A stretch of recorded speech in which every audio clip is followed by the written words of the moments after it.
ជំរាបសួរពុកម៉ែបងប្អូនទាំងអស់គ្នាជួបគ្នាជាមួយនឹងខ្ញុំម្ដងទៀតហើយនៅក្នុងថ្ងៃនេះគឺខ្ញុំនឹងមកធ្វើការសម្រាយរឿងមួយដែលមានចំណងជើងថា Five Feet Apart ដែលចេញនៅក្នុងឆ្នាំ2019រឿងនេះគឺនិយាយអំពីយុវជនពីរនាក់ដែលលង់ស្រឡាញ់គ្នាហើយពួកគេគឺមានជំងឺសួតម្យ៉ាងដែលធ្វើឲ្យអ្នកទាំងពីរមិនអាចនៅក្បែរគ្នាបានឡើយចង់ដឹងថាតំណែងស្នេហារបស់អ្នកទាំងពីរនឹងទៅជាយ៉ាងណានិងកំសត់ខ្លាំងប៉ុណ្ណាតោះកុំឲ្យខាត់ពេលវេលាយូរយើងទៅតាមដានជាមួយនឹងសាច់រឿងនេះទាំងអស់គ្នាជាមួយនឹងខ្ញុំបាទរឿងមួយនេះចាប់ផ្ដើមឡើងជាមួយនឹងក្មេងស្រីម្នាក់ដែលមានឈ្មោះថា Stella នាងគឺជាអ្នកជំងឺសួតម្យ៉ាងដែលគេឲ្យឈ្មោះថា Cystic Fibrosis ជំងឺនេះធ្វើឲ្យសួតរបស់នាងចុះខ្សោយខ្លាំងងាយនឹងឆ្លងមេរោគដែលពិបាកដកដង្ហើមខ្លាំងមែនទែនក្នុងមួយជីវិតរបស់នាងគឺស្ថិតតែនៅក្នុងមន្ទីរពេទ្យនោះទេជាមួយនឹងម៉ាស៊ីនអុកស៊ីហ្សែននិងការលេបថ្នាំរាប់សិបគ្រាប់ក្នុងមួយថ្ងៃនាងគឺជាមនុស្សម្នាក់ដែលមានវិន័យខ្ពស់បំផុតនៅពេលដែលគ្រូពេទ្យដាក់ថ្នាំឲ្យនាងលេបគឺនាងលេបតែម្ដងនិយាយទៅគឺនាងគោរពវិន័យពេទ្យតែម្ដងដោយសារតែនាងមានសង្ឃឹមថាថ្ងៃណាមួយនឹងមានសូត្រថ្មីដូរជាមួយសូត្រនាងធ្វើឲ្យនាងរស់រានមានជីវិតនៅថ្ងៃខាងមុខនៅក្នុងមន្ទីរពេទ្យដដែលនោះ Stella ក៏មានមិត្តភក្តិល្អម្នាក់ដែលមានឈ្មោះថា Po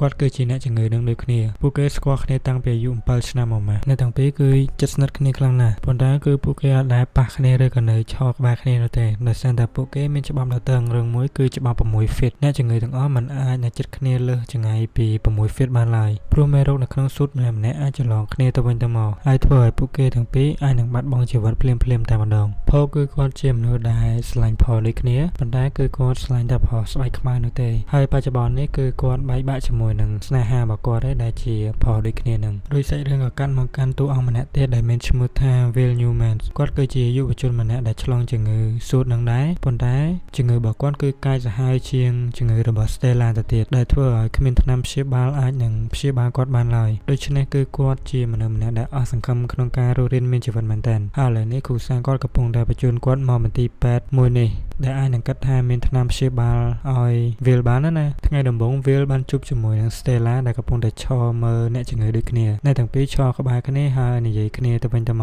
កប៉ុន្តែស្រាប់តែពេលនោះអ្នកគ្រូពេទ្យម្នាក់ក៏បានចូលមកដល់ហើយបានប្រាប់ពួកគេថាអ្នកជំងឺមិនអាចឈរនៅក្បែរគ្នាបានឡើយដោយសារតែអ្នកទាំងពីរអាចនឹងឆ្លងមេរោគគ្នាទៅវិញទៅមកហើយអាចស្លាប់ទាំងពីរផងដែរកលិនុបដ្ឋាយិកាម្នាក់នោះគាត់មានឈ្មោះថា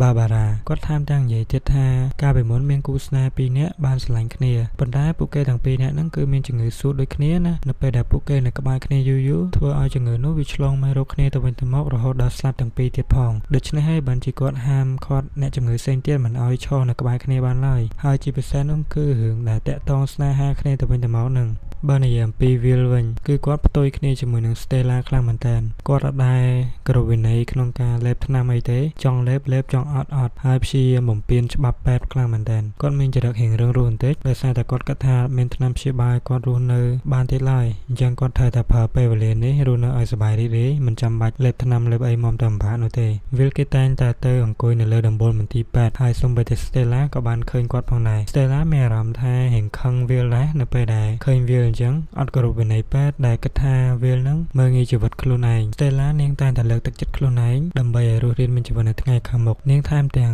ងថតវីដេអូផលនៅក្នុង YouTube អំពីសកម្មភាពដែលនាងរស់នៅជាប្រចាំថ្ងៃនៅក្នុងមន្ទីរពេទ្យនឹងដែលនិយាយអំពីការចែករំលែកនៃជំងឺមួយនេះនិងលើកទឹកចិត្តអ្នកជំងឺផ្សេងៗទៀតផងដែរ Will ចាប់ផ្ដើមចាប់អារម្មណ៍ទៅលើ Stella កាន់តែខ្លាំងបន្ទាប់ពីបានឃើញ Channel YouTube របស់នាងគាត់បានចំណាយពេលពេញមួយយប់របស់គាត់អង្គុយមើលវីដេអូ Stella និយាយអំពីជំងឺមួយហ្នឹងគាត់បានឃើញ Stella មានភាពរឹងមាំខ្លាំងមែនតើនៅក្នុងវីដេអូ YouTube ហ្នឹងប៉ុន្តែតាមពិតទៅអ្នកដែលមានជំងឺហ្នឹងគឺសុទ្ធតែបាក់ចិត្តទាំងអស់គ្នាហ្នឹងគាត់តែនាងព្យាយាមលាក់បាំងណាចំណុចនេះហើយបានធ្វើឲ្យ Will ចាប់ផ្ដើមលងស្រឡាញ់ Stella ដោយអត់ដឹងខ្លួននៅឡើយដោយសារតែ Will ចង់នៅក្បែរ Stella និងចង់ស្គាល់នាងឲ្យកាន់តែច្បាស់ណា Will បានស្នើសុំគូររូបនាងដោយសារតែគាត់គឺចូលចិត្តគូររូបខ្លាំងមែនតើ Stella គឺជាមនុស្សដែលមានវិន័យនិងចូលចិត្តជួយគេបានដាក់លក្ខខណ្ឌមួយដែលតឹងរឹងបើ Will ឯងចង់គូររូបខ្ញុំតើតើ Will ឯងលេបថ្នាំព្យាបាលឲ្យបានទៀងពេលហើយនឹងគោរពវិន័យពេទ្យ Will ក៏ចាប់ផ្ដើមយល់ស្របតាមសំណើនេះមិនមែនដោយសារតែគាត់ជឿជាក់ថាការលេបថ្នាំទៅបាត់ឲ្យគាត់ជាពីជំងឺស៊ូតនឹងទេគឺដោយសារតែគាត់ចង់មានលេសដើម្បីជួប Stella នឹងឯងតំណែងអ្នកទាំងពីរក៏ចាប់ផ្ដើមរីករាយដោះដាលពួកគេចាប់ផ្ដើម call វីដេអូជាមួយគ្ន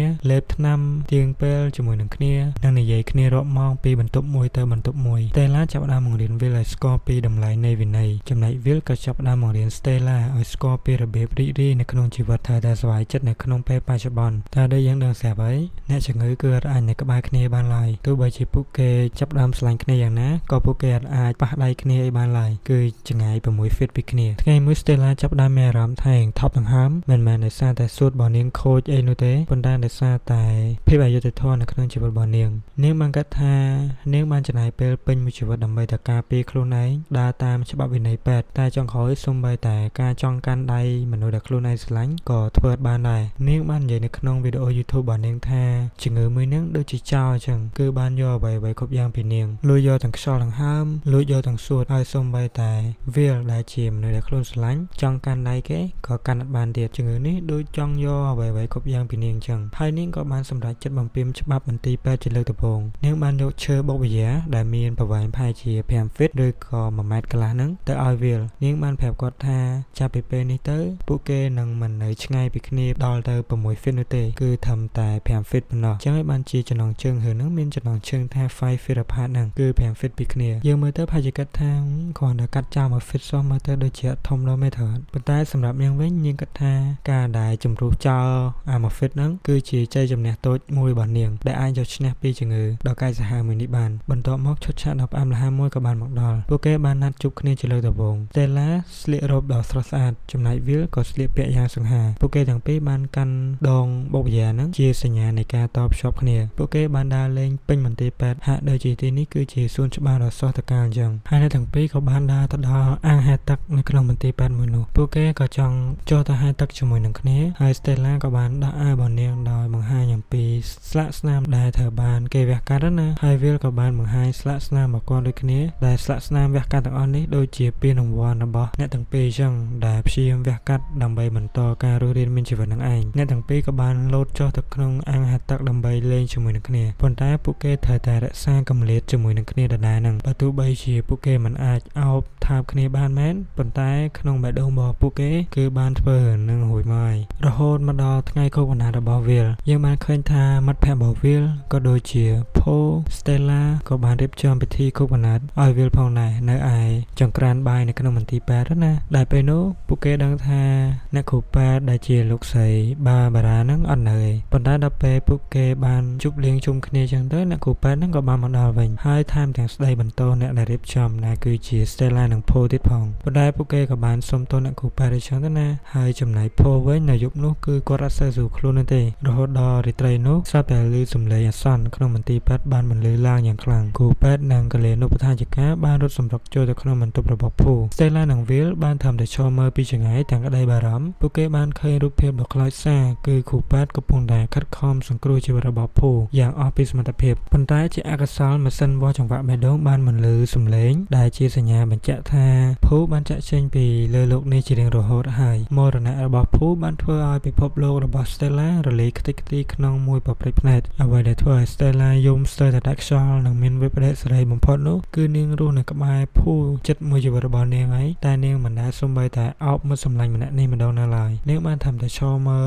ហើយយំនៅចំពោះមុខសាកសមរបស់ Paul ដោយមិនអាចសូម្បីតែប៉ះពាល់ខ្លួនរបស់ Paul ជាលើកចុងក្រោយផងដែរការបាត់បង់របស់ Paul បានធ្វើឲ្យ Stella ភ្ញាក់រលឹកថានាងបានចំណាយពេលពេញមួយជីវិតរបស់នាងដើម្បីតែព្យាយាមរស់តែនាងមិនដែលបានរស់នៅក្នុងភាពបច្ចុប្បន្នឡើយនាងតែងតែគិតតែពីអនាគតថាជីវិតរបស់នាងនៅពេលអនាគតគឺអាចរួចផុតទុកពីជំងឺនេះបានណាប៉ុន្តែនៅពេលបច្ចុប្បន្ននាងអត់ព្យាយាមរស់ដោយសប្បាយរីករាយនោះទេ Stella បានសម្រេចចិត្តបោះបង់ចោលនៅរាល់វិន័យពេទ្យទាំងអស់នាងក៏សម្រេចចិត្តបបួល Will លួចរត់ចេញពីមន្ទីរពេទ្យទាំងយប់នៅក្នុងសម្លៀកបំពាក់ក្រាស់ៗដែលសារតែទីនោះគឺធ្លាក់ព្រិលខ្លាំងពួកគេទាំងពីរបានទៅធ្វើដំណើរទៅក្នុងទីក្រុងដ៏ស្រស់ស្អាតដែលនាងធ្លាប់តែអង្គុយសម្លឹងមើលពីចម្ងាយនៅក្នុងបន្ទប់របស់នាងណាពួកគេបានដើរឆ្លងកាត់ព្រិលដ៏ត្រជាក់ដែលជាការសងព្រេងដ៏គ្រោះថ្នាក់មួយសម្រាប់អ្នកដែលមានជំងឺសួតនឹងនៅក្នុងភាពងងឹតនៃរាត្រីហ្នឹង Stella បានលូកដៃទៅកាន់ដៃរបស់ Will មានអារម្មណ៍ថាបារម្ភណាស់ដោយសារតែខ្លាចជំងឺនឹងវាឆ្លងណាប៉ុន្តែនាងបាននិយាយថានាងបានពាក់សមដៃថាហើយវាក៏ជាលើកដំបូងដែលពួកគេបានប៉ះគ្នាផងដែរនិងផ្ដល់ភាពកក់ក្ដៅឲ្យគ្នាទៅវិញទៅមកពួកគេបានដើរទៅដល់ស្រះទឹកកកដ៏ធំមួយឬក៏នាំគ្នាលេងទឹកកកទាំងនោះទាំងសើចសប្បាយនិងភាពរីករាយក្នុងវិនាទីដ៏អស្ចារ្យនោះពួកគេបានបំភ្លេចអស់នៅជំងឺសួតនឹងទៀតហើយពួកគេ ខ្វល់ដែរអំពីតំណែងរបស់អ្នកទាំងពីរដែលកំពុងតែមាននៅពេលបច្ចុប្បន្ននេះឯងដែលកំពុងតែមានក្តីសុខជាមួយនឹងក្រោមពន្លឺផ្កាយនិងព្រលធ្លាក់យ៉ាងស្រស់ត្រកាលខណៈពេលដែល Stella និង Will កំពុងតែសើចសប្បាយរត់លេងនៅលើផ្ទាំងតកដ៏រលោងស្រិលហ្នឹង Stella នាងបានទទួលឆាតពីអ្នកគ្រូពេទ្យថាមានស៊ុតថ្មីមកដោយនាងហើយប៉ុន្តែនាងអត់សូវខ្វល់ទេដោយសារតែនាងចង់ចំណាយពេលជាមួយនឹង Will ក៏បានដឹងរឿងនេះហើយក៏ព្យាយាមឲ្យ Stella ទៅមន្ទីរពេទ្យវិញដើម្បីបដូរស៊ុតណាប៉ុន្តែពេលនោះ Stella ក៏បានធ្លាក់ពីលើចូលទៅក្នុងតកមួយហ្នឹងធ្វើឲ្យ Will ហៀងបារម្ភមែនទែនហើយក៏បានចុះទៅជួយដល់ពេលចុះទៅជួយនាងបានផុងចូលទៅក្នុងតកហ្នឹងបាត់ទៅហើយនាងក៏បានលង់ជាមួយនឹងទឹកតកហ្នឹងដែលធ្វើឲ្យ Will ក៏សម្រេចចិត្តចុះទៅជួយផងដែរ Will បានទាញរាងកាយដែលសន្លប់របស់ Stella ចេញពីតកមកវិញនៅពេលនេះ Stella គឺលេងដកដង្ហើមទៀតហើយបេះដូងរបស់នាងគឺលេងលោរហើយមុខរបស់នាងប្រែទៅជាស្លេកស្លាំងហើយរាងកាយរបស់នាងគឺត្រជាក់ខ្លាំងស្ទឹងតកណាក្នុងស្ថានភាពដ៏អាសន្ននេះ Will ដឹងយ៉ាងច្បាស់ថាបើសិនបើគាត់ចង់ឲ្យ Stella រស់គឺគាត់ត្រូវតែធ្វើ CPR ឬការផ្លុំដង្ហើមតាមមាត់នឹងឯងប៉ុន្តែសម្រាប់អ្នកដែលមានជំងឺមួយនេះពួកគេមិនអាចថើបគ្នាបានឡើយវាអាចនឹងធ្វើឲ្យអ្នកទាំងពីរស្លាប់ដោយសារឆ្លងមេរោគគ្នាប៉ុន្តែ Will គឺអត់គិតច្រើនទេគាត់ក៏ព្យាយាមសង្គ្រោះ Stella តាមដែលអាចធ្វើបានសិនដោយការផ្លុំដង្ហើមតាមមាត់នឹងវាគឺជាការថើបដ៏វិសេសវិសាលបំផុតតែវាបង្កប់ដោយគ្រោះថ្នាក់ផងដែរគាត់បានផ្ដល់ខ្យល់ដង្ហើមចុងក្រោយរបស់គាត់ដើម្បីឲ្យបេះដូងរបស់នាងលោតឡើងវិញជាចុងក្រោយ Stella ក៏ចាប់ផ្ដើមដឹងខ្លួននិងក្អកចេញមកវិញហើយ Will មានអារម្មណ៍ថាធូរស្បើយខ្លះដែរពួកគេត្រូវបានបញ្ជូនទៅមន្ទីរពេទ្យភ្លាមៗស្របពេលជាមួយគ្នានោះ Stella ក៏ត្រូវបានក្រុមគ្រូពេទ្យផ្លាស់ប្ដូរស៊ុតផងដែរបន្ទាប់ពីការវះកាត់ដ៏យូរ Stella បានដឹងខ្លួនឡើងវិញជាមួយនឹងស៊ុតថ្មីដែលផ្ដល់ឲ្យនាងនៅជីវិតថ្មីអ្វីដែលកាន់តែរំភើបនោះគឺគ្រូពេទ្យបានប្រាប់ថានាងបានឆ្លងមេរោគពី Will ឡើយទោះបីជាពួកគេបានថាបគ្នាក៏ដោយប៉ុន្តែសម្រាប់ Will វិញគេមិនអាចរកថ្នាំព្យាបាលសម្រាប់ព្យាបាលវានោះឡើយដោយសារតែជំងឺរបស់ Will នឹងគឺវាកាចសាហាវខ្លាំងពេកជំងឺស៊ុតហ្នឹងហើយស៊ុតរបស់ Will នឹងកាន់តែចុះខ្សោយខ្លាំងទៅធ្វើឲ្យពេលវេលារបស់គាត់គឺនៅសល់តិចតួចបំផុត Will ដឹងយ៉ាងច្បាស់ថាគាត់មិនអាចនៅក្បែរ Stella បានទេ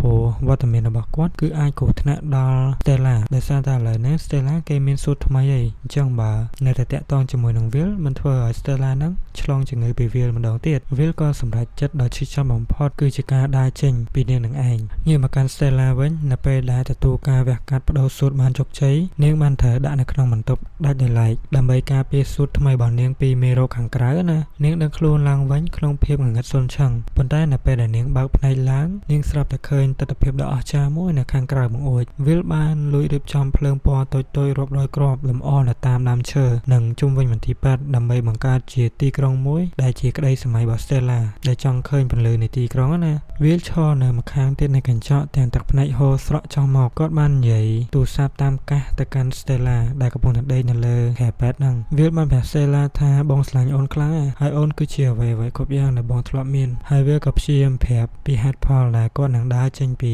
Stella